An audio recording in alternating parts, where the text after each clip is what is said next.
Gracias al Señor, estamos de regreso acá, hermanos, en la casa de oración, en la casa del Señor.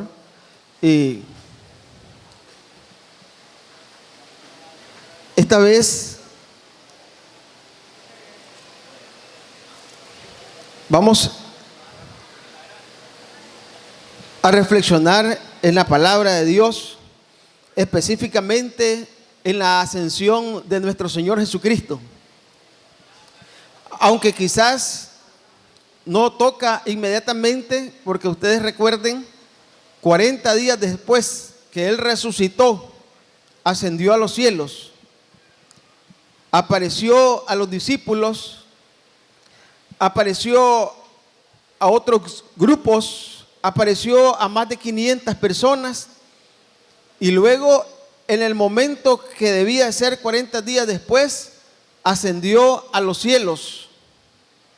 Los discípulos fueron testigos de esta parte, y no solamente los discípulos, sino que otros tantos estuvieron para ser testigos de la ascensión de Jesús. Podemos encontrar varias verdades, y no solamente verdades, sino que algunos consejos, algunas ayudas espirituales que nos pueden servir, producto, hermanos, de la experiencia de esta ascensión. Es lo que vamos a ver y vamos a revisar en esta mañana, basado en el libro de los Hechos, capítulo 1, del versículo 6 en adelante. Pero antes de hacerlo, les invito a que tengamos una palabra de oración. Padre nuestro, muchas gracias en este momento por la oportunidad. Gracias, Señor, porque podemos también reflexionar en tu palabra con toda tranquilidad, con toda paz. Gracias, Dios mío, también porque los niños van a sus respectivas escuelas bíblicas, donde son atendidos y se les siembra el mensaje de tu palabra. Al igual nosotros podamos aprovechar este momento, este tiempo, para que la palabra trabaje en nuestros corazones, trabaje en nuestras vidas y continúe forjando, Señor, nuestro ser. En el nombre de Cristo Jesús. Amén. Ahí tenemos en el libro de los Hechos, capítulo 1, del versículo 9 al versículo 11 específicamente. Estos dos versículos son los que vamos a utilizar para reflexionar. Sin embargo, la lectura comienza en el versículo 6, la lectura de la ascensión. No solamente está en el libro de los Hechos la ascensión de Jesús, también los evangelios los relatan. Y uniendo el relato de los evangelios y el relato también de los hechos del evangelista San Lucas, podemos obtener un poco de más amplitud con respecto a esta ascensión. Vamos a leer el versículo 9 en adelante, 9, 10 y 11. Dicho esto, mientras ellos lo estaban mirando, Jesús fue levantado y una nube lo envolvió y no lo volvieron a ver. Y mientras miraban fijamente al cielo, viendo cómo Jesús se alejaba, dos hombres vestidos de blanco se aparecieron junto a ellos y les dijeron: Galileos, ¿por qué se han quedado mirando al cielo? Este mismo Jesús que estuvo entre ustedes y que ha sido llevado al cielo, vendrá otra vez de la misma manera que lo han visto irse allá.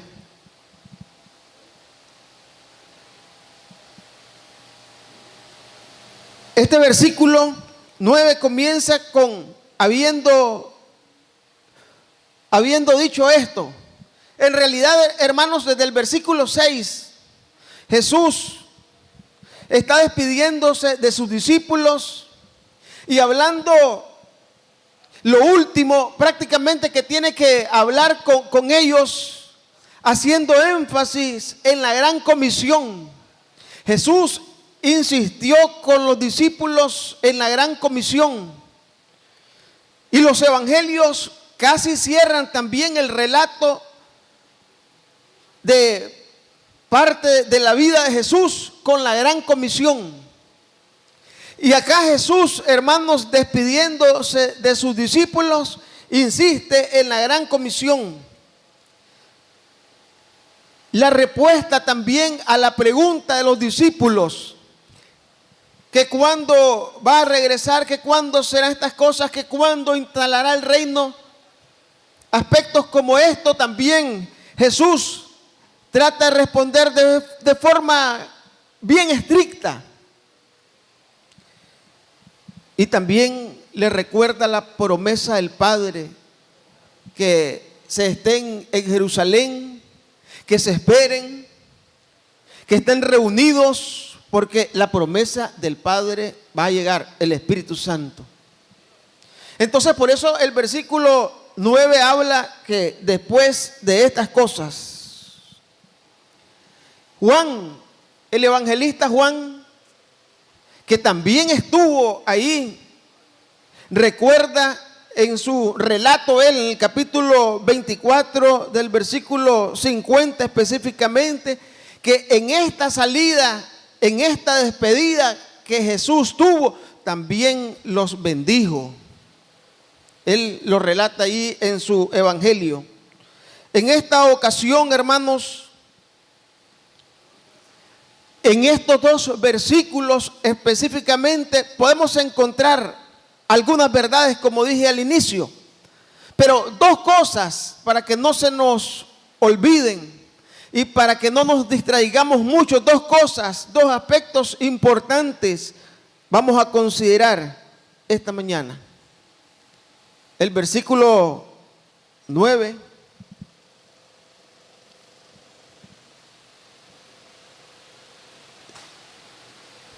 en la parte segunda, y mientras ellos lo estaban mirando, Jesús fue levantado y una nube lo envolvió y no lo volvieron a ver. En nuestras acostumbradas traducción dice: y habiendo dicho estas cosas, viéndolo ellos, fue alzado y le recibió una nube que le ocultó de sus ojos.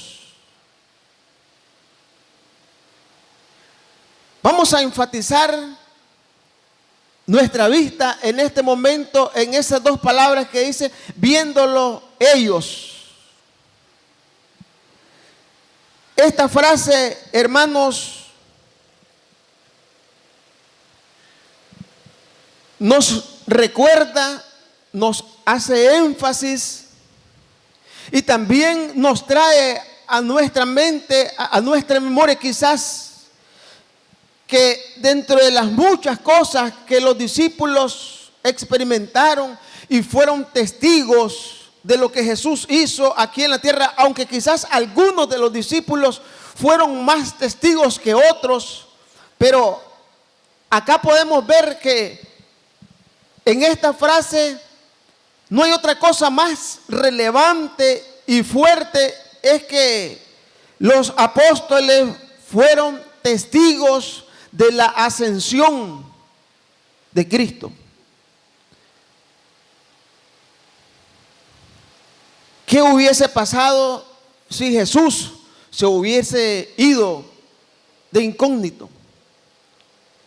Ya había resucitado, ya se les había aparecido en varias ocasiones, pero pudo habérseles ido de incógnito, haber desaparecido de noche, quizás de forma secreta, o teniendo otra despedida y él yéndose a un lugar solo, como en algunas ocasiones acostumbró a hacerlo, y ahí ascender. Pero los discípulos, hermanos, al verlo ascender, no le quedaba duda a dónde estaba su maestro. En cierta ocasión, el relato de Juan nos recuerda que sí, que Jesús ya le había dicho a ellos que iba, pero que iba a preparar lugar para ellos. Y si él se iba a regresar nuevamente, regresaría nuevamente. Y uno de ellos les preguntó: ¿y a dónde vas? Pues para que no quedaran dudas a dónde iba, hermanos, yo creo que Jesús los reúne y asciende delante de ellos para que ellos fueran testigos. Si nosotros revisamos con mucho cuidado la resurrección, los relatos de la resurrección más bien en los evangelios, nos vamos a dar cuenta que en cierta medida los discípulos fueron testigos de la resurrección, pero testigos porque lo vieron morir y luego lo vieron aparecer, pero no exactamente del acto de haber resucitado. Sí, ellos fueron testigos de que había muerto y fueron testigos también de que lo vieron vivo, pero no fueron testigos propiamente del acto mismo. Creo que Jesús, estando con sus discípulos, pensaba en todo y piensa en todo también. Ahora que está a la diestra del Padre, también piensa en todo. Era necesario que fueran testigos de esta ascensión, no solamente porque se dieran cuenta a dónde estaba, sino que ellos necesitaban tener también el valor suficiente. Necesitaban ellos estar convencidos con mucha claridad, hermanos, de que no solamente había resucitado, sino que había ascendido a los cielos. Quiero decirles que consultando también la palabra testigo, es la persona que presencia o adquiere directamente el conocimiento de una cosa. Y en ese adquirir de conocimiento, uno puede llegar, inclusive si se trata de llegar a los juzgados por alguna de estas causas, es capaz. El testigo es capaz de ir a las últimas consecuencias para mantener su testimonio e incidir inclusive en cualquier juicio en favor o en contra de alguna determinada posición. Pero cuando se es testigo, cuando se está completamente convencido de algo, uno puede decir: sí, yo lo miré con mis propios ojos. Entonces los discípulos necesitaban experimentar esta vivencia, porque lo que venía, hermanos, no era sencillo. Jesús estaba delegando a los discípulos el compromiso de la gran comisión por el mundo conocido, y se iban a enfrentar a dificultades, se iban a enfrentar a persecuciones, iban a enfrentarse a conflictos. Y entonces ellos, además, hermanos, de la presencia del Espíritu en sus vidas, necesitaban asegurarse, necesitaban tener una convicción sólida y fuerte de que su maestro no los había abandonado, que les había prometido ascender a los cielos, resucitar, ascender, ir a preparar para luego venir inclusive. Hermanos, y fue así lo que sucedió, porque momentos después, no mucho tiempo, en los primeros 10 años, En los primeros 10 años y menos inclusive, ya la iglesia y los creyentes, hermanos, ya estaban en problemas bien serios.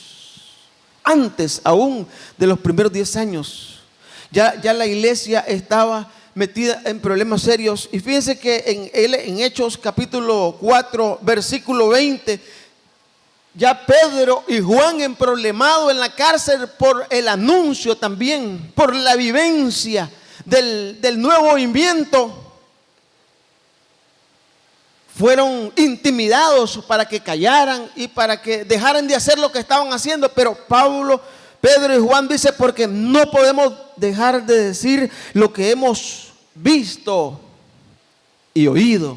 No podemos dejar de decir lo que hemos visto y oído. Eran testigos firmes, eran testigos fieles de lo que había sucedido. Pedro se convirtió también en un escritor, más después, aún con todas sus dificultades y aún con todas sus desaciertos, inclusive en el transcurso de sus vidas con Jesús. Pero en 2 de Pedro, en capítulo 1, versículo 16 dice, porque no os hemos dado a conocer el poder y la venida de nuestro Señor Jesucristo siguiendo fábulas artificiosas, sino como habiendo visto con nuestros propios ojos su majestad.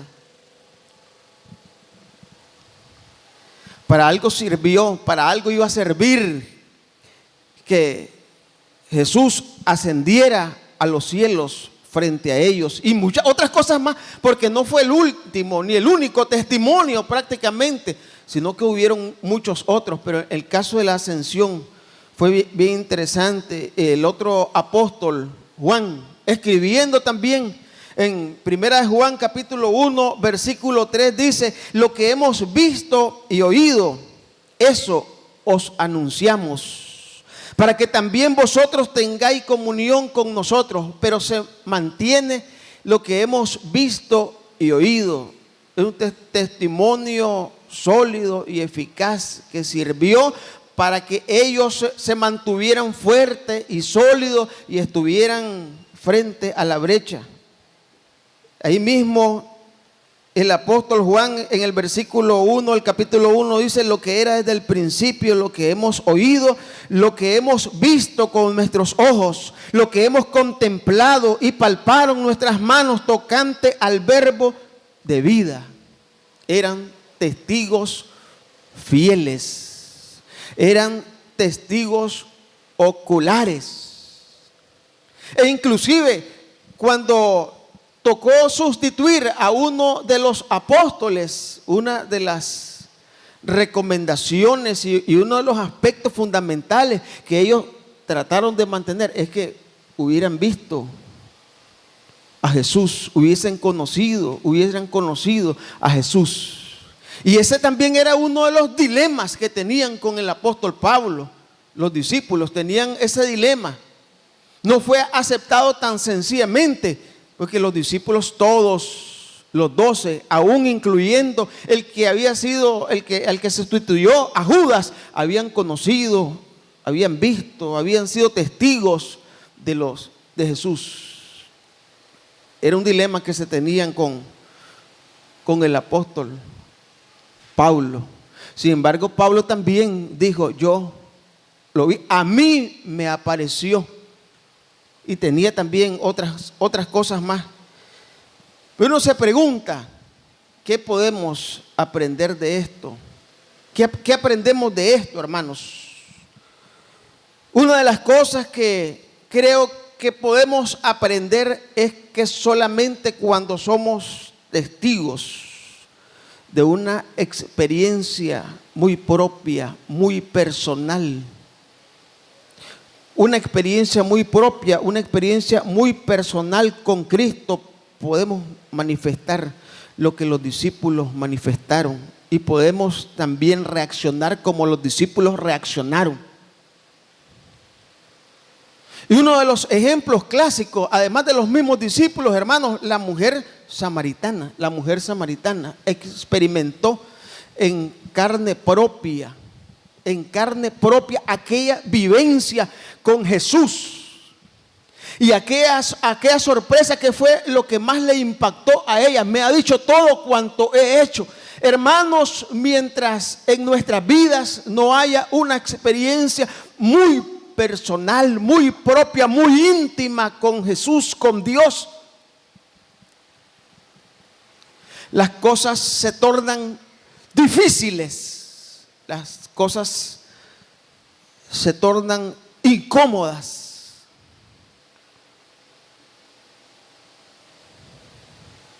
Y podemos hablar mucho de eso. Inclusive hasta caer en el mismo perdón. Y muchas otras cosas más. Hasta el poder entendernos a nosotros mismos. Hasta poder resistirnos a nosotros mismos. Hasta poder, como dice Pablo, aguantarnos a nosotros mismos. ¿Saben quién es el que puede soportar a otro, hermano? ¿Saben quién es el que ha tenido una experiencia muy particular, muy personal con Dios? Hermanos, ese, el que ha sido testigo propio. No hemos sido testigos oculares. Y no bajemos la cuota de importancia, porque Jesús mismo dijo: y bienaventurados los que no vieron y creyeron. Le dijo a Judas: y bienaventurados los que no vieron y creyeron. Y muchos, lógicamente, iban a ver, y entre ellos nosotros, que no hemos visto, pero hemos creído por causa de la palabra.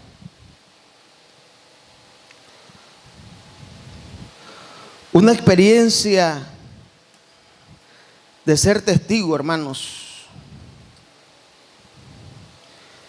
es lo que te hace soportar las crisis. ¿Sí?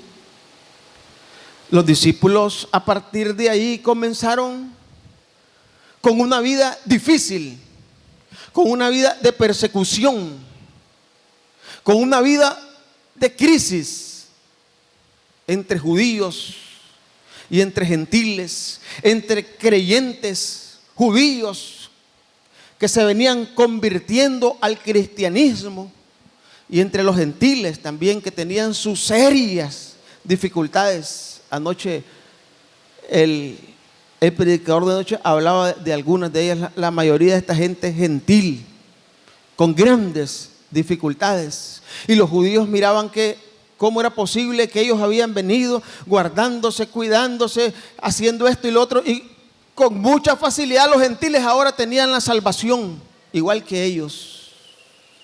Y todo esto fue producto de contiendas también, hermanos. Pero el ser testigo,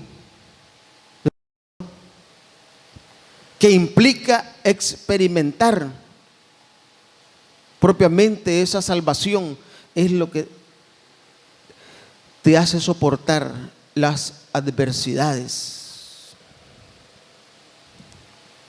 El que apenas va y viene y le gusta y quiere hacer un compromiso, ese con poco y nada tiene, hermanos, para huir en medio de las adversidades. Pero el que ha experimentado al Señor, ha conocido al Señor, sabe que Dios es, hermanos, y que es galardonador, y es proveedor, y es cuidador, y es ayudador, y es sanador.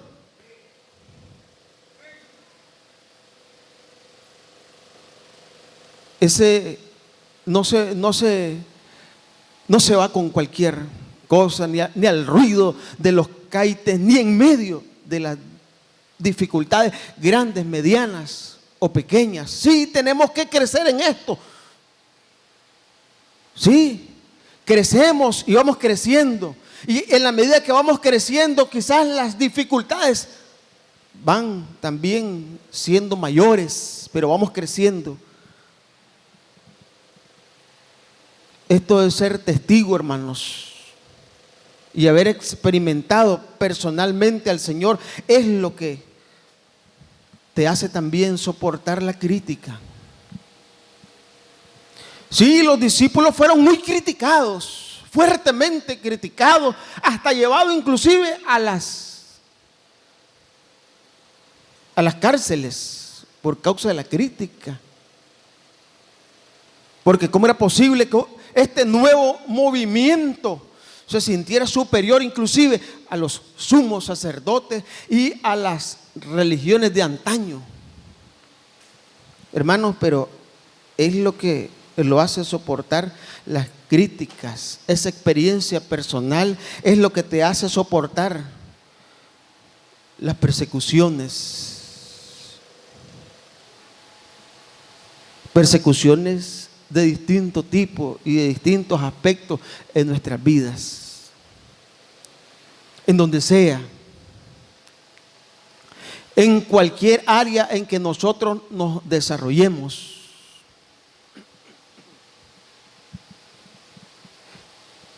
Y ya no solo implica bautizarse o no bautizarse, implica haber tenido esa experiencia personal con el Señor.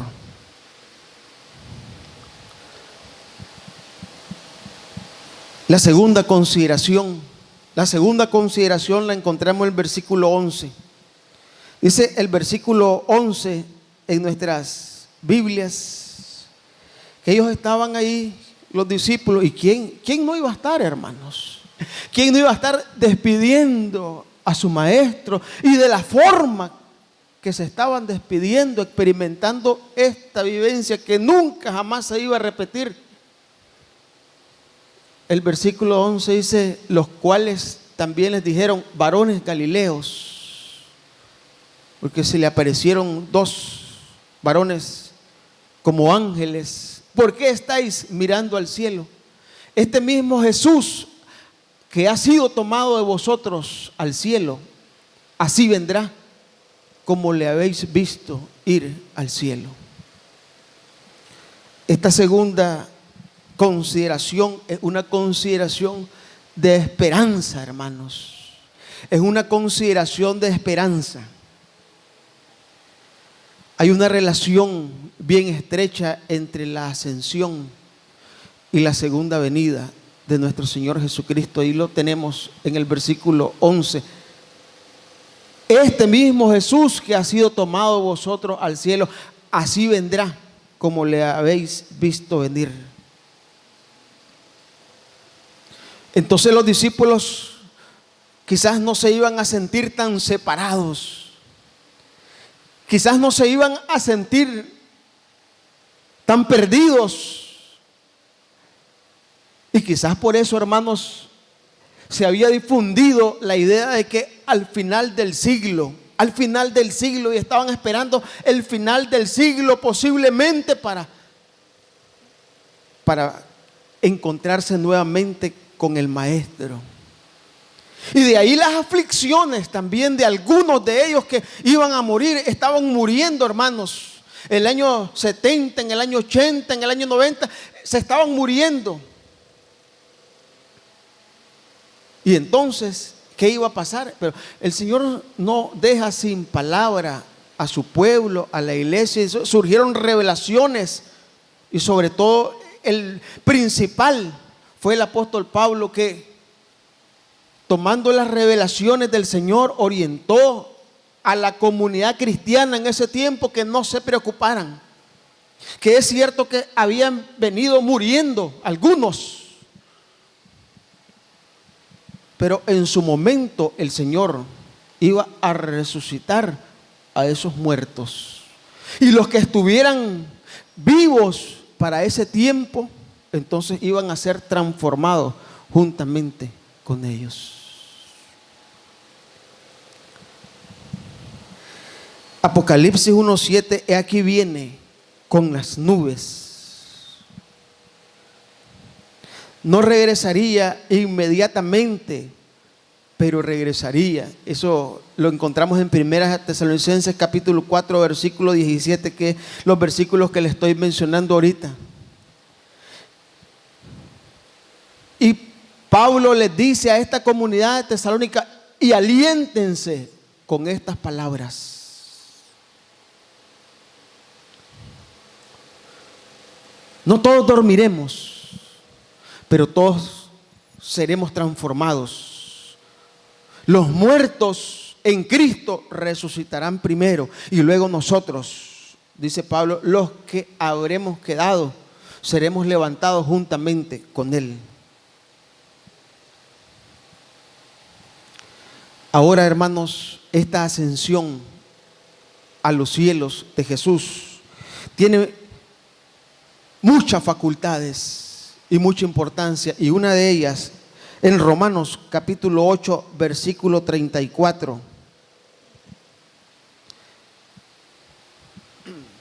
Ahí nos habla de un sacerdote, de un sumo sacerdote que intercede por nosotros. De un sumo sacerdote que intercede por nosotros. Y en 1 Timoteo capítulo 2 versículo 5 dice: el que además está a la diestra de Dios, el que también intercede por nosotros. No estamos solos. La comunidad cristiana de aquel primer siglo no estaba sola. Nosotros, la comunidad cristiana de este siglo XXI, no estamos solos. Además de que tenemos el Espíritu Santo de Dios, hermanos, el Señor está a la diestra de Dios e intercede por nosotros. Sí, intercede por nosotros, pero hay que tener esa comunión constante y viva para que sintamos esta experiencia. Para concluir, hermanos, la ascensión nos deja muchas cosas, pero dos cosas, dos aspectos importantes. Quisiera que no se nos olvidara de esta ascensión. Uno, es vital ser testigo. A la manera de lo que hemos hablado de ser testigo, es vital ser testigo para poder soportar las crisis, las adversidades, inclusive hasta las enfermedades terminales, las persecuciones. Ser testigo implica una experiencia personal con Jesús. ¿Sabe? Si usted solo ha estado yendo y viniendo, le falta experimentar algo muy personal con Jesús. Entregar su vida, hermanos, sin duda, sin temor, a nuestro Señor Jesucristo. Y segundo, nos deja la esperanza, en el caso de los discípulos, hermanos, de volver a ver a su maestro.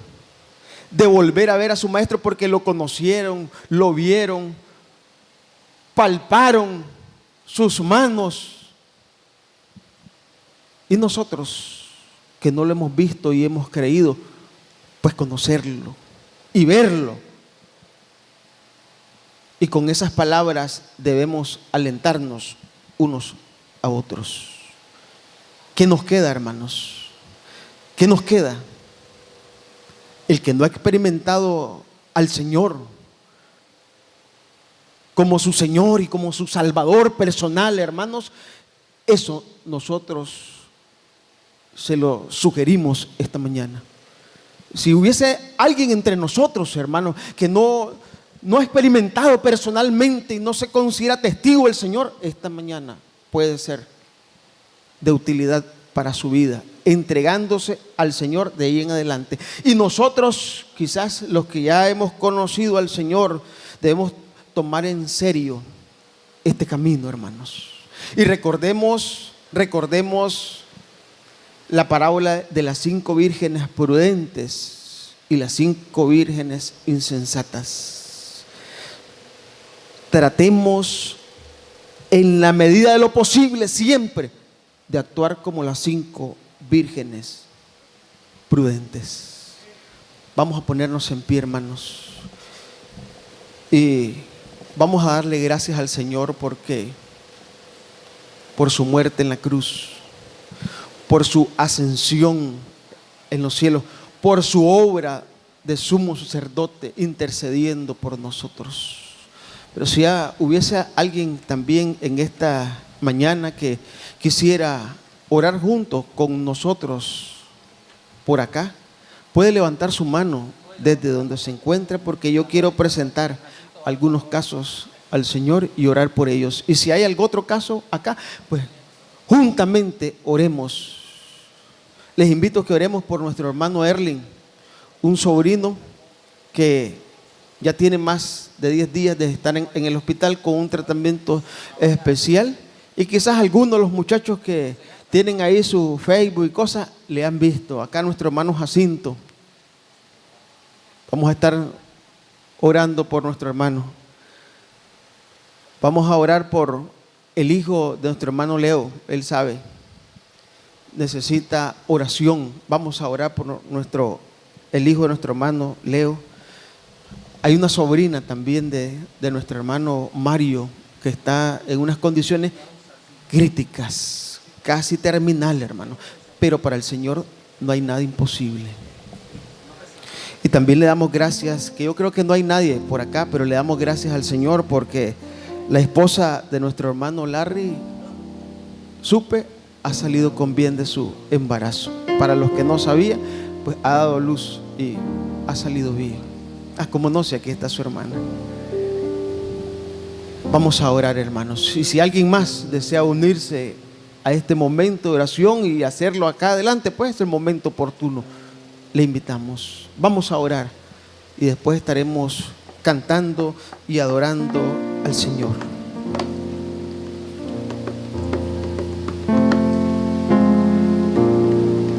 Padre nuestro, te alabamos, Señor, y te bendecimos, Padre. Creemos en tu presencia, Dios mío. Gracias, Padre, por la salud. Gracias porque nos escuchas, Dios mío. Gracias, Padre. Gracias por tu palabra, Señor. Gracias por el sacrificio de nuestro Señor Jesucristo en la cruz del Calvario.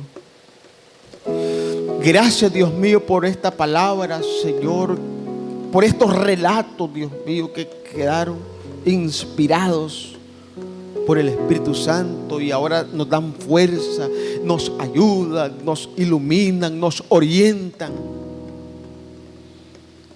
Y podemos ver casi palpable, Señor, lo que los discípulos nos narraron. Dios bendito, gracias por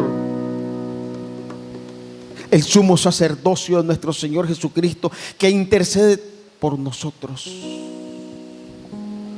Gracias, Dios mío, porque eso fortalece nuestra vida. Gracias por el Espíritu Santo. Gracias por la vivencia, Señor, de cada uno de nuestros hermanos en esta comunidad de fe, Señor bendito. Gracias, Dios mío. Gracias por los amigos y hermanos que están entre nosotros por primera o segunda vez y se le viene sembrando la palabra, Padre, la palabra del reino. Rogamos, Señor, por nuestro hermano Erling que se encuentra allá en este hospital. Creemos que para ti no hay nada imposible, Señor. De una o de otra forma, Señor, tú tratas con nosotros los seres humanos. De igual forma rogamos, Padre, por la sobrina, Dios mío, de nuestro hermano Mario, Dios. Una mujer que también te conoce, al igual que nuestro hermano Erling. Te conocen, Dios mío. Te conocen, Padre bendito. Los depositamos en tus manos, Dios. Rogamos también, Señor, por el hijo de nuestro hermano Leonardo, ahí donde se encuentra, Señor.